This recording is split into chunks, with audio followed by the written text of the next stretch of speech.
Пак ли стана понеделник, бе? Я да видим колко е часа. Добре, имам още малко време. A few moments later.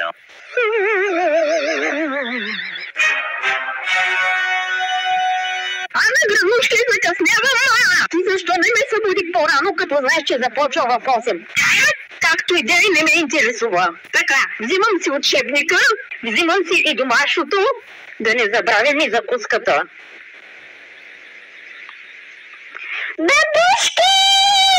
Как си посмяла да ми задеш закуската? Сега цял ден ще стоя гладна само заради теб, защото ти си един голям, тъп, грозен, дебел багер. Хайде, гранушки, тръгвам, че стана 7:50. Ма тя вратата е много сложно заключена. Това означава, че днес няма да ходя на училище.